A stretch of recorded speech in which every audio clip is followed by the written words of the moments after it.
Hello dear students, again Vinay is here and my respected teachers.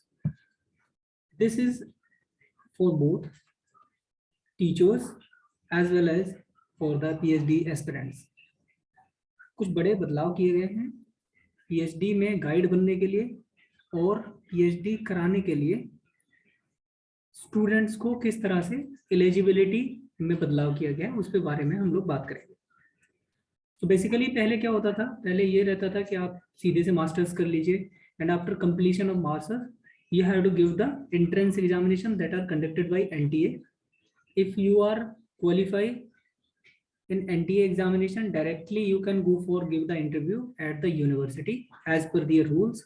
Or the second case was that if you are not qualified NTA examination, you have to give the entrance examination that are conducted by the universities. After completion of entire process, you will be able to get the admission in PhD. But recently, UGC have changed a certain rules, and their changes rules are as follows, and we will talk on that. So, अगर हम लोग बात करें professors, associate professors, assistant level professors, इन सब के लिए rules में बदलाव किए गए हैं। और सबसे बड़ी बात यह है कि जो फैसिलिटी हैं, जो फैकल्टी हैं, वो कितने स्टूडेंट्स को एक टाइम में PhD करवा सकते हैं और उसके लिए एसेंशियल क्वालिफिकेशंस क्या होनी चाहिए रिसर्च गाइड बनने के लिए या फिर रिसर्च एस्पिरेंट्स बनने के लिए, मतलब रिसर्च स्कॉलर बनने के लिए, उस पर हम लोग मेरे प्यारे बच्चों बात करेंगे। माय डियर टीचर्स, अगर हमें रिसर्च पब्लिकेशंस की बात करें for a becoming a guide, अगर एक गाइड बनना चाहते हैं आप, तो प्रोफेसर के लिए एटलीस्ट 5 उसके पब्लिकेशन हो, 5 पब्लिकेशंस होने जरूरी हैं। उसके बाद ही प्रोफेसर क्या कर सकते हैं, प्रोफेसर गाइड बन सकते हैं। रिसर्च गाइड आप तभी बन सकते हो जब आपके कम से कम 5 पब्लिकेशंस हो। ये सेम कंडीशंस लागू होती हैं एसोसिएट प्रोफेसर के लिए, उनके लिए भी यही है कि उनके 5 कम से कम पब्लिकेशन हो तभी वो रिसर्च गाइड बन सकते हैं। But in case of assistant professor you have to have 5 year research और teaching experiences. Apart from that, at least 3 research publications should be there to become a guide. तो जो लोग असिस्टेंट प्रोफेसर हैं वो कम से कम 5 साल का एक्सपीरियंस उनके पास हो या फिर एक्सपीरियंस के साथ साथ में 3 उनके रिसर्च पब्लिकेशन होने जरूरी है। ये सारे कदम जो है वो यूजीसी ने इसलिए लिए हैं कि गाइड्स की काफ़ी कमी रहती थी, जिससे रिसर्च का लेवल जो है वो काफ़ी ट्रबल कर रहा था इंडिया में। So that is why this all guidelines has been released. अगर हम बात करें कि एक रिसर्च गाइड कितने रिसर्च स्कॉलर रख सकता है, तो जो प्रोफेसर हैं वो 8 रिसर्च स्कॉलर रख सकते हैं, एसोसिएट प्रोफेसर 6 रिसर्च स्कॉलर रख सकते हैं and assistant professor can assist 4 research students. Apart from that, if they are getting foreign students, means +2 extra student they can avail.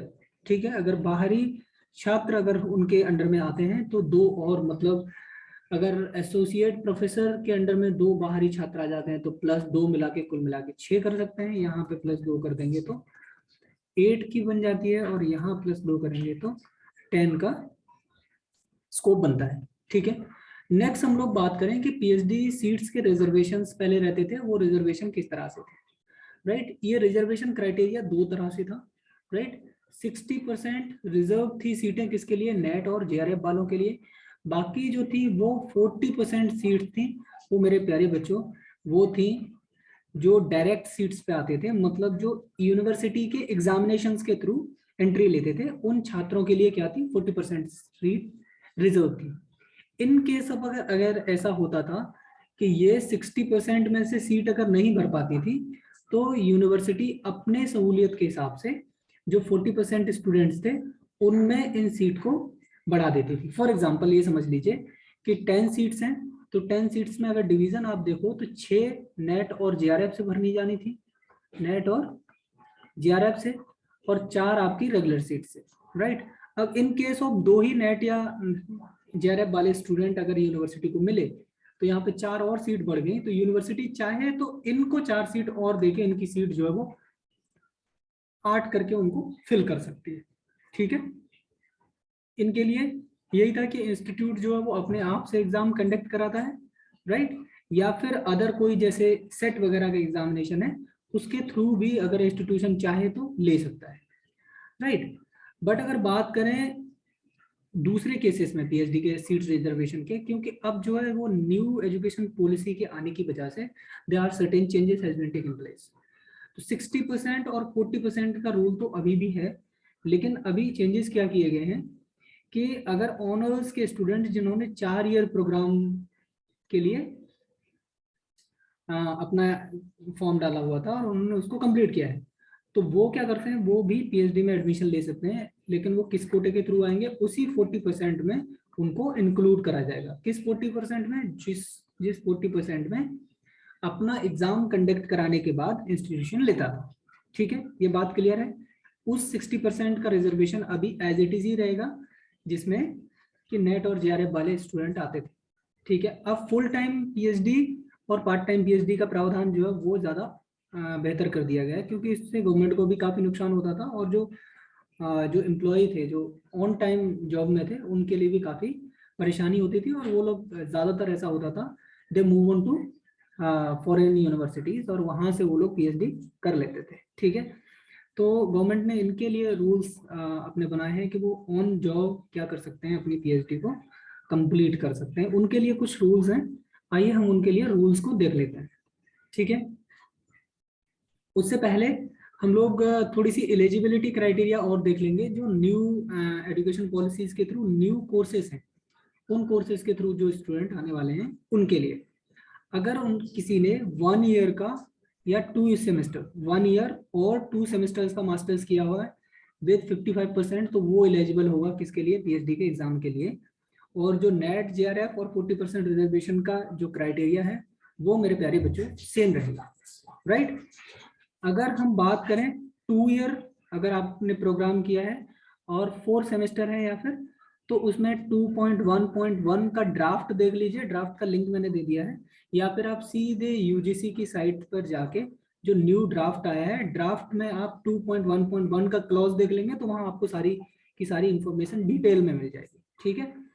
अगर किसी कैंडिडेट ने 4 ईयर प्रोग्राम किया है, 8 सेमेस्टर वाला प्रोग्राम बैचलर का किया हुआ है और उसकी सीजीपीए कितनी है, 7.5 से ज्यादा है या इक्विवेलेंट है, तो that candidate will be eligible for to get enrolled in PhD.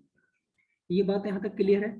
दूसरा बात यह है कि अगर वो candidate, those candidate they has been completed MPhil degree with course work examination along with the 55% और बी ग्रेड उनको मिला हुआ है, तो ऐसे कैंडिडेट को भी पीएचडी में एडमिशन लेने के लिए एलिजिबल माना गया है, राइट।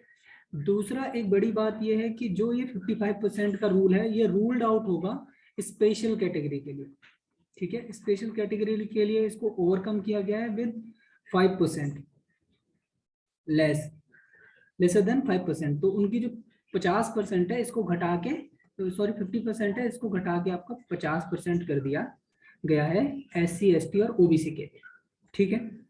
अब बात आती है ड्यूरेशन की। If you talk about the duration, how much minimum time you need to take to complete your PhD degree, तो 2 साल में आप मिनिमम 2 ईयर में अपनी पीएचडी कंप्लीट कर सकते हैं। बट यहाँ पे कंडीशन ये है कि आपका जो कोर्स वर्क है, कोर्स वर्क क्या है, वो एक्सक्लूडेड है। तो मानो अगर आपने कोर्स वर्क आपका 1 ईयर में कंप्लीट किया तो आपकी डिग्री कितनी हो जाएगी, 3 ईयर की। अगर आपने 2 ईयर में कंप्लीट किया, जैसे कोविड के टाइम में कई एक बार अभी हुआ है कुछ बच्चों के साथ, तो उनको कितना 4 ईयर में कंप्लीट करना पड़ेगा, ठीक है। मैक्सिमम आप कितना कर सकते हैं, 6 ईयर्स का आप मैक्सिमम टाइम ले सकते हैं। उसके अलावा जो बड़ी बात यह है वो ये है कि अगर जो गर्ल्स स्टूडेंट्स हैं वो चाइल्ड केयर लीव ले सकती हैं, फीमेल कैंडिडेट 240 डेज की, ठीक है।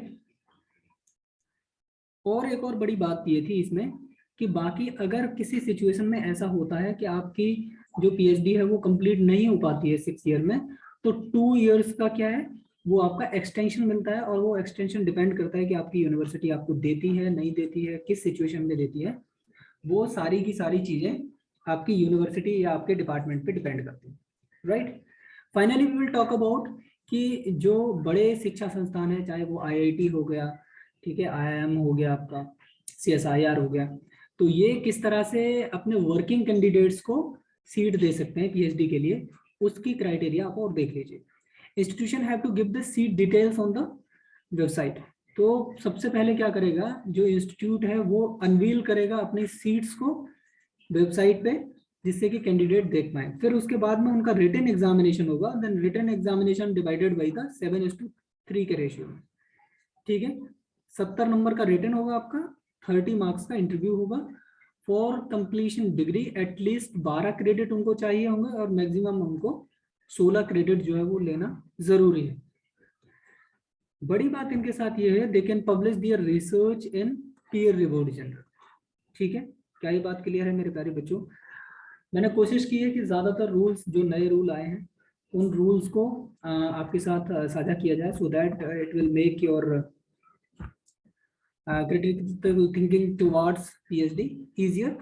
सो मिलते हैं मेरे प्यारे बच्चों अगली क्लास में, तब तक के लिए नमस्ते।